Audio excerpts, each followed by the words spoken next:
You can't force results. You can only come into alignment with results, but you can't force them. If you try to force results, you're only going to push them away. You can only come into alignment with the flow that results in the results that you want. It's something that I had to learn, strenuously trying every single time to make things happen. I realized that after trying so hard, all of this trying is actually doing the opposite of what I want. The harder I try, the further away I push the goalpost.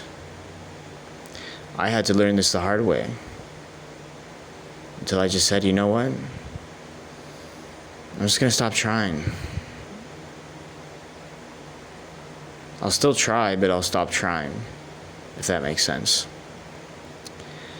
And this is when I discovered the whole idea of Wu Wei, which is effortless effort. And it sounds like a contradiction, but in practice, it makes total sense.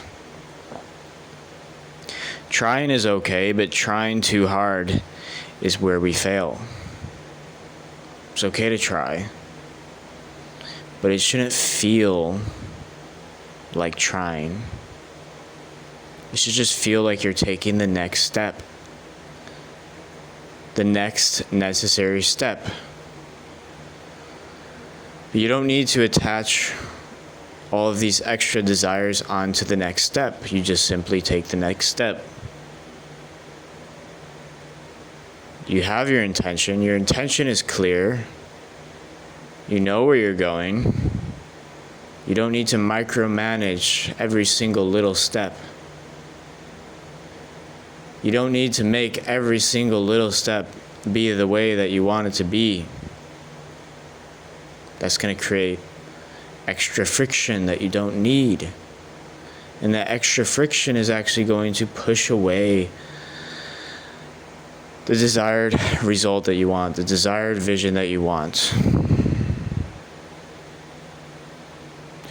Wu Wei and effortless effort is about moving forward towards what you want, but not clinging on to the exact way that it's going to manifest.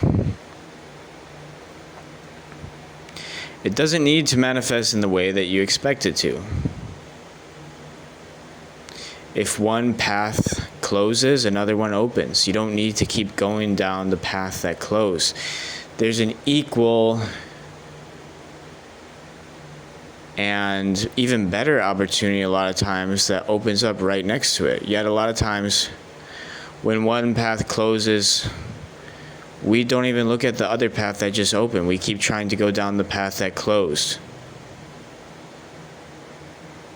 And to God or to the universe, whatever you want to call it, we look quite stupid. Because God is telling us, hey, this door closed, but I literally just opened a second door right next to it. That's even better. It leads to better opportunities. And we say, no, I want to go through the door that closed. I don't want to go through the other door you just opened. I want to go through the door that closed. Even though there's another door that just opened that's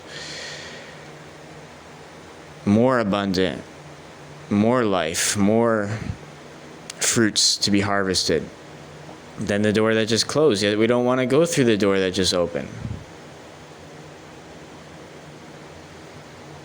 You can't decide exactly what door to go through. All you can decide is where you want to go. All you can decide is the direction. You can't decide the exact path. You choose the direction. You choose the vision. And let the cards fall where they may. And stop trying to control every little step along the way. This is where we fail. This is where we fail. We think we are above God. We are above the Tao. We are above the universe. We're above it all. We can decide how everything is going to play out. Newsflash, the world is going to keep moving. People are going to keep being people, whether or not you're here or not. The spiritual path isn't about controlling every single thing that happens in the universe. It's about knowing that you have power in deciding where you're going and power in creating your vision. But your true power doesn't lie in controlling every step along the way. Your true power lies in allowing the path to unfold. That doesn't mean you don't have a destination. That doesn't mean that you don't have a direction. This is where a lot of people get confused. They think that allowing the path to unfold means that they don't have a destination, they don't have a direction, they don't have an impulse, they don't have a will. That's not what this means. Allowing the path to unfold means that you're not trying to control where to go next. You have a direction, you have a vision, but you allow the path to unfold naturally and on its own accord. Because you realize that there's literally nothing else you can do. It's humbling yourself. But within that humbling, you actually gain power.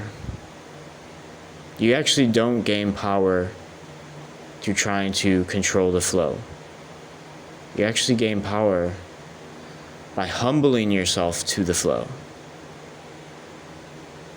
This allows you to step into the current of God, of the universe, and therefore you take on the power of God, the power of the universe.